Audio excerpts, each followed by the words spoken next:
Oke, jadi kalau seorang pengusaha itu sering bermasalah dalam usahanya, dia harusnya introspeksi diri gitu ya, Coach ya. Apakah kita juga perlu introspeksi dengan jangan-jangan ada yang tidak ridho, tidak ikhlas dengan bisnis kita gitu? Bisa nggak tuh? Jadi poinnya gini,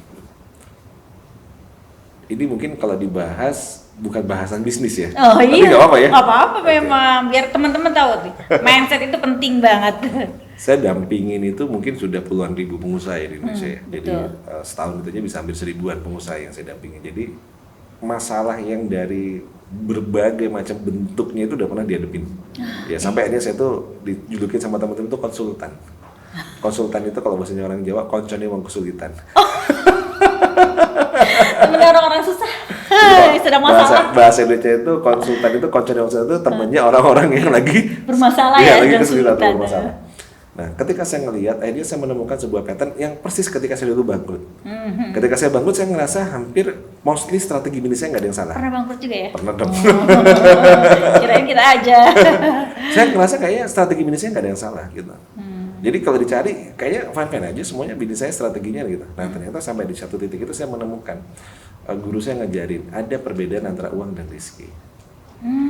Nah, Dengerin. poinnya di sini. Jadi ada uang, ada rezeki. Yes. Kalau uang itu kan banyak sedikit ya. Orang punya duit banyak, orang kaya, kayak Bun Rayat. Itu orang punya duit sedikit, orang miskin gitu ya. Dan uang itu yang buat manusia. Dimensinya dimensi manusia. Sementara rezeki itu kan yang buat Allah. Yes. Nah, dan dimensinya bukan banyak sedikit, tapi lapang sempit. Oke. Gitu. Jadi bisa jadi ada orang yang dia kayaknya duitnya banyak, tapi sebenarnya rezekinya lagi disempitin sama Allah.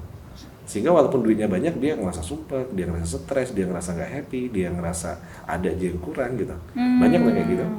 Oh itu artinya rezekinya sempit ya? Lagi sempit. Oh begitu. Cirinya orang sempit itu salah satunya dia nggak pernah ngerasa cukup, dia kurang aja. Oh oke. Karena dia sempit itulah dia selalu ngerasa kurang. Orang yang dilapangin itu dia akan ngerasa walaupun sedikit itu dia nikmat gitu. Dia bisa dan bersyukur terus ya? Bersyukur terus karena dia sudah dilapangkan kira-kira gitu. Tuh. Secara rezeki.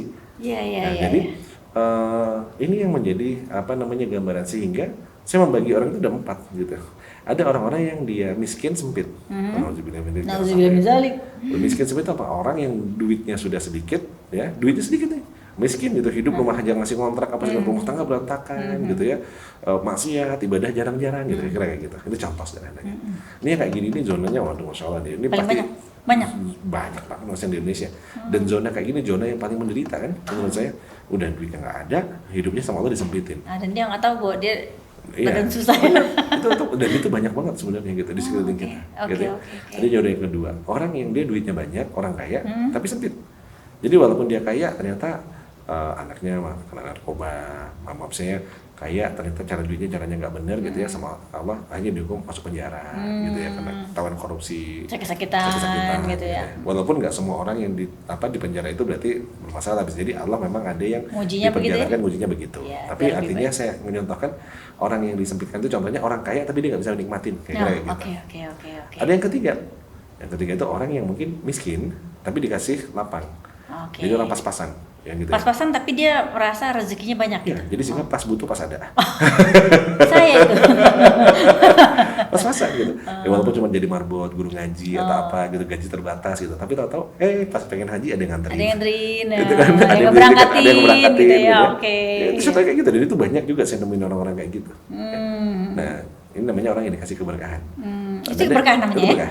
Oke. Nah, tapi ada yang keempat. Nah, kalau Bunda 1, 2, 3 pilih yang mana? Keempat Miskin kayaknya. sempit. Kan belum boleh sebutin padahal. Miskin sempit, ya kan? Atau kaya sempit, atau miskin lapang kan? Tadi kan gitu kan? Nah, ada yang keempat itu apa? Kaya lapang, duitnya banyak, ya kayak Bunda gitu ya. Tapi juga sama Allah dikasih rezeki yang berkah, yang lapang, Bermanfaat. gitu. Nah, itu yang keempat. Namanya sukses berkah.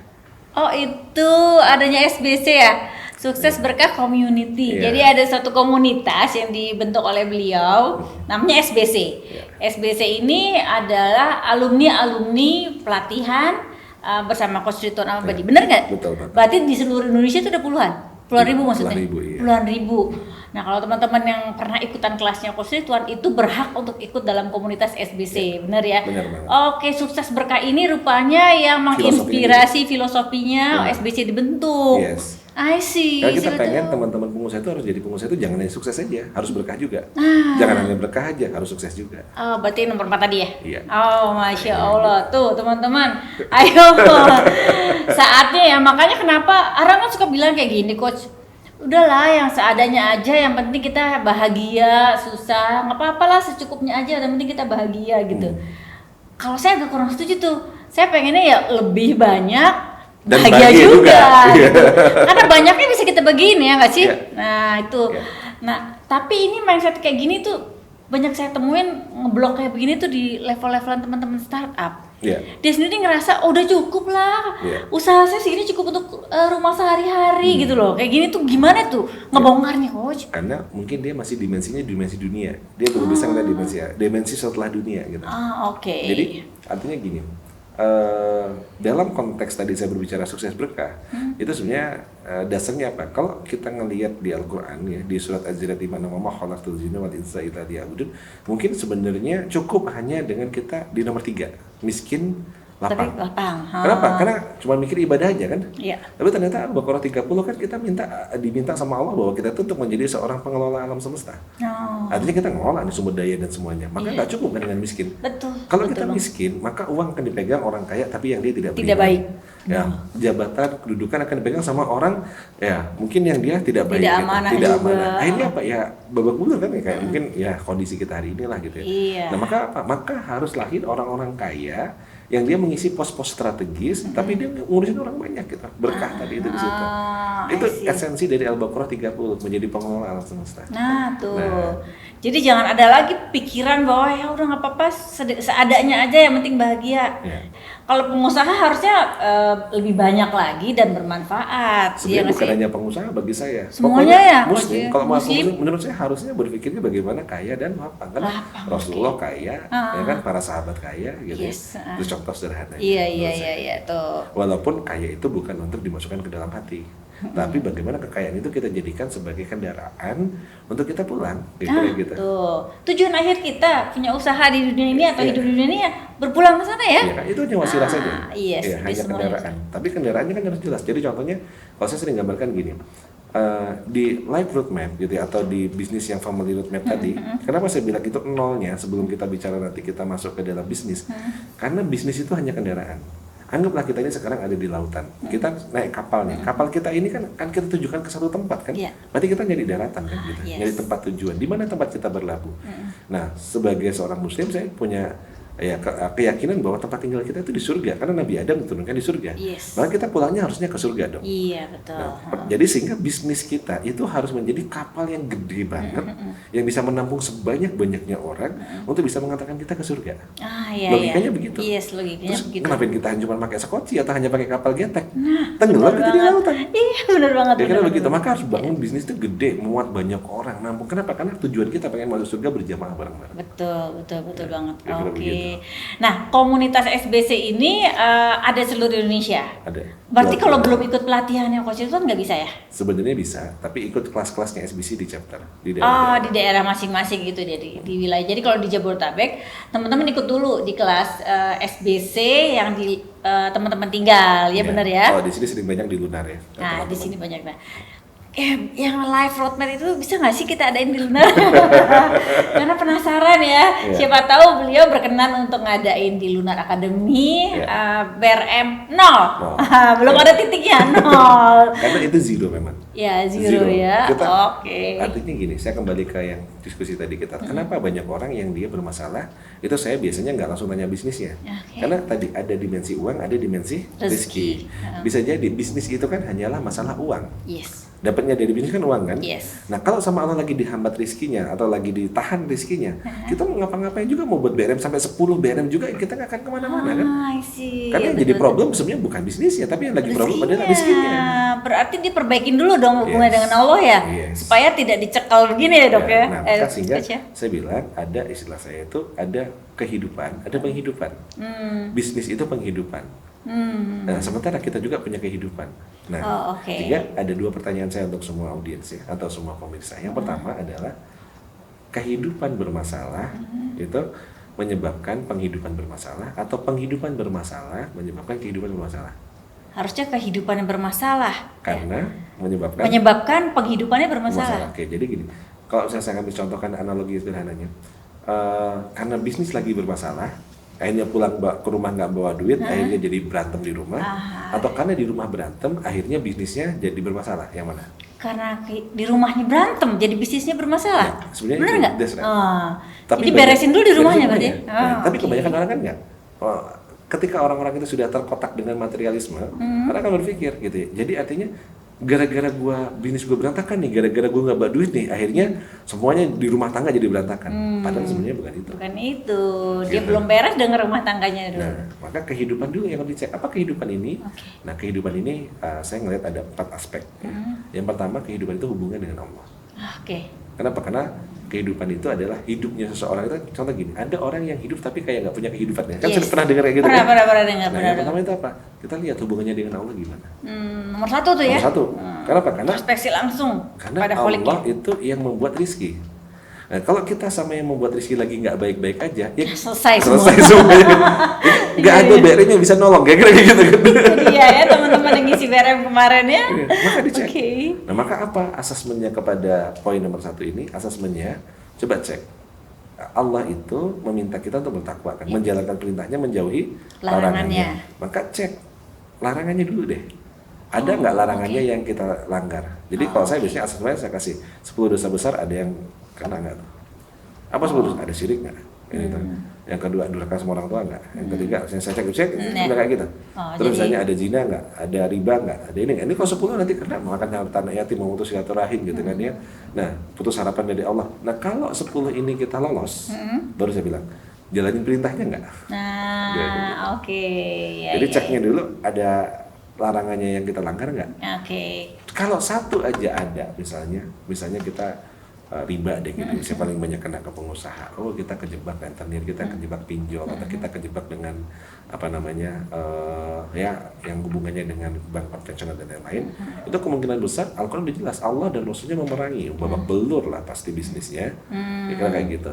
Lalu kita ada syirik nih, kadang syirik itu kan nggak kelihatan gitu. Misalnya bisnis kita percaya dengan kok mau rame kita nanti harus datang ke orang pasang sesuatu gitu. Itu udah babak belur juga itu pasti kayak gitu. Ya terus kita putus silaturahim, kita misalnya contoh ya hak-haknya anak yatim kita ambil, dan contohnya itu hal gitu, itu berarti babak belur. Nah, ini diberesin dulu. Kalau ini belum beres, saya biasanya nggak mau meng-coaching atau mendampingi bisnisnya, karena ini nggak kelar ya, percuma mau didampingin gimana pun babak belur. Itu 1 yang terhadap Tuhan ya. Allah udah ridho, rezeki turun kan dari langit, gitu, malaikat disuruh ngirim. Pada saat malaikat disuruh ngirim, dicek, ternyata apa? Ridhonya Allah tergantung ridhonya orang tua. Cek hubungan sama orang tua gimana. Tuh, Masya Allah, introspeksi ya Kalau Allah. kita sama orang tua kita belum beres, orang tua nggak ridho kita berbisnis, ya udah pasti rezekinya gantung kan gitu kan. Karena orang tuanya nggak ridho. Karena orang tua nggak ridho, maka apa? Perbaikilah hubungan dengan orang tua. Kalau misalnya kita enggak kok orang tua gua fine aja, tapi hubungan lu sama orang tua gimana? Baik apa enggak? Gitu. Hubungan sama orang tua gimana? Kalau saya pertama jurus saya itu birrul walidain, saya bela-belain 11 kali saya pulang ke Lampung hanya untuk birrul walidain. Itu kan apa yang orang tua pengen saya beliin, kira-kira kayak gitu. Nggak ada, saya ada-adain gitu. Tuh ya benar-benar. Jimatnya di situ. Jimat itu benar banget, saya ngalamin sendiri itu Doj. Bisa seperti ini karena ada orang tua. Saya bilang saya bisa kayak gini tuh karena ada orang tua. Maka mumpung orang tua masih ada, saya bahagiakan. Yang ketiga? Nah, kalau misalnya sudah nggak ada, ya doain kayak gitu. Nah, itu contoh sederhananya. Perbaiki hubungan orang tua. Nah, kalau ini udah oke, orang tua juga nggak ada masalah, yang ketiga, maka hubungan dalam keluarga. Suami ke istri ke suami, dan juga ke anak. Ngaruh juga ya. Kenapa? Karena rizki pasangan kita itu dihimpun dijadikan satu. Rizki anak-anak kita dihimpun dijadikan satu. Nah, kita nggak pernah tahu nih di dalam rumah tangga rizkinya siapa yang paling gede. Kan rizki kan orang beda-beda. Bisa jadi saya sama istri gitu ya. Bisa jadi istri saya 90% rizkinya, saya cuma 10%. Karena dulu sebelum menikah saya juga kere, nggak punya apa-apa. Ternyata setelah menikah, jadi punya duit. Berarti jangan-jangan yang punya rizki banyak istri. Walaupun istri coba kerjanya cuma di rumah ngurusin anak, sholat gitu ya. Bisa jadi tapi rizkinya itu gede dan dititipkan kepada suami yang bekerja. Begitu. Nah, kalau dibalik coach, sehingga ketika istri nggak ridho, apa yang terjadi? Ya udah 90%-nya ketahan. Sempit ya. Sama Allah bisa jadi nanti rezekinya akan dilewatkan ke yang lain. Tahu-tahu sama ibu mertua dikasih duit, atau tahu-tahu dia punya warisan. Jadi rezekinya tidak dilewatkan suami, rezekinya dilewatkan sama Istri. orang Orang lain, gitu. orang lain. Karena dia Iya. sedang tidak ridho dengan suaminya. Iya, iya. Oh, begitu. Itu mungkin terjadi kayak gitu. Gitu ya? Akhirnya apa? Set, langsung turun. Bleng. Loh kok jadi cuma 10% dari biasanya? Ya karena memang ya sebenarnya real rezeki saya mungkin cuma segitu. Oh, oke. Dan gitu juga sebaliknya. Gitu. Termasuk sebaliknya juga kayak gitu ya. Momen kayak pun ternyata suami ngerasa terjolimi. Waduh, gara-gara ngurusin bisnis gue jadi nggak diurusin, anak-anak terbengkalai, nggak ridho nih gue. Itu bisa jadi akhirnya menyumbat juga. Tuh ya, astagfirullah. Sehingga banyak roller coaster itu kalau saya ngeliat kenapa ketika banyak yang konsultasi bisa jadi problemnya pasangannya nggak ridho. Itu dia ya. Atau- Coba ya emak-emak semuanya. Penting ini. Ada sebelah kita ridho nggak sih sebenarnya? Oke, ya. Sebelah ya. kita ya, Heeh. plus anak kita. Oh, anak kita juga ya. Padahal dia kan cuma anak doang gitu loh. Rezekinya dia kan dititipin ke kita. Oke, rezekinya itu milik kita Rezekinya ya. pasti kan dilewatkan, nggak mungkin dia langsung dapat sendiri. Dia rezekinya dilewatkan ke orang tua. Kalau ketika dia ngerasa disakiti sama orang tuanya, hak-haknya nggak dipenuhi, jarang dapat kasih sayang, ditinggal terus, nggak pernah ketemu, dia protes sama Allah malam-malam, ya Allah gitu. Pengen dong bisa ngumpul terus sama orang tua keliling terus kerja terus apa, saya pengen di rumah aja sama Allah dibangkrutin bisnisnya terus biar dia ngumpul sama orang tuanya. Karena apa? Anaknya dikabulin doanya. Jangan-jangan kemarin kita pandemi berkumpul bersama karena doa anak-anak. Oke. Loh, bisa jadi kan? Iya, Anak iya. kita kan nggak pernah tahu. Pernah kan Iya. ada satu video waktu itu viral gitu yang anak mau membeli waktu orang tuanya. Iya, betul. Gitu, Betul. bayangin, Berapa anak sih kita- Pak harga berapa waktu harga Pak? waktunya sehari udah bisa bareng kan? Iya. Nabung sampai dia mecahin apa namanya duit tabungannya untuk dia Iya. beli apa namanya waktunya orang tuanya. Nah itu bagi kita jadi introspeksi juga, jangan-jangan kita nih zolim nggak ya sama anak-anak kita. Oke. Kalau kita zolim sama anak-anak kita dan anak kita protes sama Allah, bisa jadi itu menghambat rezeki kita. Gitu ya, aduh merinding jadinya. Ada yang suka pergi-pergi. Makanya kalau ada orang tua yang suka ngajak anaknya jalan-jalan, itu biasanya kemungkinan ya karena bapak atau ibunya sering ninggalin ya. Kalau saya bawa kan sering kan gitu, kalau pas nggak sekolah gitu, pasti papa Diajak ya? kemana tak ajakin kemana-mana. Oke. Itu contoh. Itu yang ketiga berarti anak juga ngaruh ya rezekinya. Oke, yang keempat. Nah, yang keempat ini adalah lingkungan atau masyarakat selain yang lain, orang-orang yang lain. Orang lain. Kenapa? Karena di dalam rezeki kita ada 2,5% minimal hanya orang lain. Zakat kan? Tapi saya meyakininya itu minimal 10%. Karena kewajibannya zakat, infak, sedekah. Jadi bukan hanya zakat. Kalau zakatnya 2,5%, yang lainnya pasti porsi kan, ada porsinya. Iya, iya. Nah, saya ngelihat menurut saya sih paling nggak sih minimal 10% lah dari duit kita itu yang harus kita bersihin.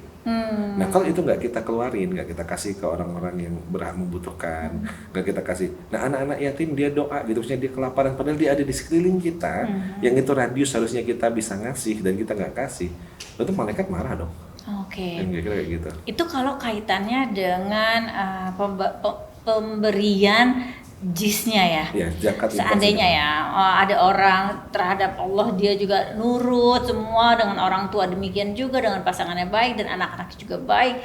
Dan dia juga jiznya tetap bisa 10%, tapi ternyata tetap susah hidupnya. Nah, jadi kalau itu nanti kita ngelihat baru masuk ke bisnis, baru masuk ke Maisa. Nah, baru masuk jadi ke kalau bisnisnya. sudah dia beres di masalah kehidupannya, Iya. nah maka baru ngeliat penghidupan.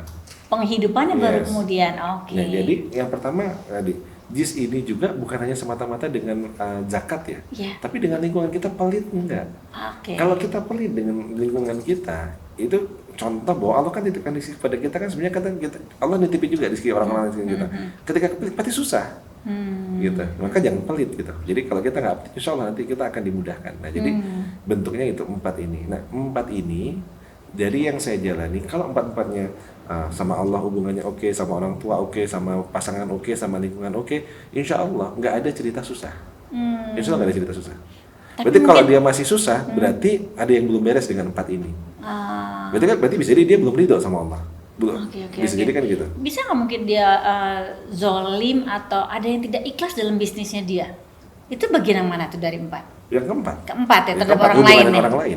Oke, itu Iya. masuk di situ ya Iya. kalau bisnis. Zalim kepada mitra, kepada karyawan, kepada apa itu nomor 4 itu. Oh, Orang oke. lain yang punya hak-hak yang berhubungan dengan Tidak hanya ziz aja ya, tidak Iya. berhubungan dengan ziz Bukan saja ya. jis. Makanya tadi pelit atau enggak itu contohnya orang lain yang di sekeliling kita yang saya maksud. Oh, oke, sip.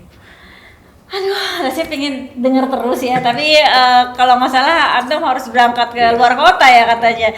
Next time kita bisa bikin lagi ya. Soalnya teman-teman pasti tahu, penasaran banget yang namanya Coach Ridwan itu seperti apa sih, yang sering saya sebut itu guru idola saya. Nah, beliau ini memang punya suatu rencana besar, kalau nggak salah ya, goal besar itu bekerja sama dengan para pengurus masjid, ingin membangun masjid, pesantren juga, dan itu sekarang sudah punya. Nah, pingin sebesar apa sebelum kita tutup? Pengen sebesar apa pembangunan seperti kayak gitu spiritualnya? Ya, bagi saya ngerasa dosa saya di masa lalu itu miliaran. Oke, nggak bisa bayar ya? Iya, amal-amal saya sekarang itu masih recehan gitu. Jadi dosanya banyak banget, segede gunung, amal kita nggak tahu mana yang diterima. Maka butuh mesin amal soleh segede-gedenya untuk menutup dosa-dosa kita masa lalu dan untuk menjadi bekal kita. Karena kita nggak pernah tahu. Nah, maka mumpung kita masih dikasih nyawa, mumpung kita masih dikasih sempat, maka apa yang harus kita lakukan sebesar-besarnya. Nah, saya ngerasa bahwa kebaikan itu harus di-scale up. Bukan hanya bisnis yang harus di-scale up. Kebaikan juga harus di-scale up. Amal soleh itu harus di-scale up. Ya. Okay. Jadi kalau ditanya sampai sebatas apa, maka saya akan optimalkan segala sumber daya yang Allah titipkan kepada saya akan upayakan sampai saya mati, kira-kira gitu. Masya Allah. Saya pengen saya meninggal di jalan kebaikan, kira-kira gitu. Maka proyek-proyek yang tadi saya sebutkan, maka saya berharap kalau Allah cabut saya nanti, saya masih berkhidmat di masjid. Kalau Allah cabut usia saya masih berkhidmat di pondok. Kalau Allah cabut usia saya, maka saya pada saat saya sedang berkhidmat kepada Quran, kepada orang-orang di sana. Jadi merinding. Ya, bagi saya mungkin secara apa ya, kalau materi, duit apa segala macam, mungkin masa-masa ya ngumpulin sebanyak-banyaknya sudah lewat gitu. Jadi saya ngerasa sudah enough lah mungkin untuk dunia sampai hari ini gitu. Maka yang saya masih ngerasa bekal saya untuk pulang saya masih kurang. Kayaknya saya juga deh jadinya. Jadi merasa minder. Bekal kita untuk pulang nanti kayaknya masih banyak kekurangannya ya. Perasaan kita sudah mengeluarkan banyak juga, tapi kayaknya nggak cukup ya. Masih banyak sekali yang orang perlu kita bantu di jalan Allah tuh, masih kayaknya minus banget ya rasanya. Buat teman-teman semua ya, seluruh Indonesia yang menonton video ini, yuk kita sama-sama kita berbekal dulu nih, apa nih buat akhirat kita nanti nih, belum ada seujung-ujungnya, jangan-jangan seperti beliau dibandingkan beliau ya. Oke teman-teman semua, next time kita akan ngobrol-ngobrol lagi, ngobrol santai dengan Coach Ridwan. Terima kasih banyak atas kehadirannya di Lunar Academy. Selamat jalan, semoga sampai di tujuan. Amin. Dan wassalamualaikum. Assalamualaikum warahmatullahi wabarakatuh.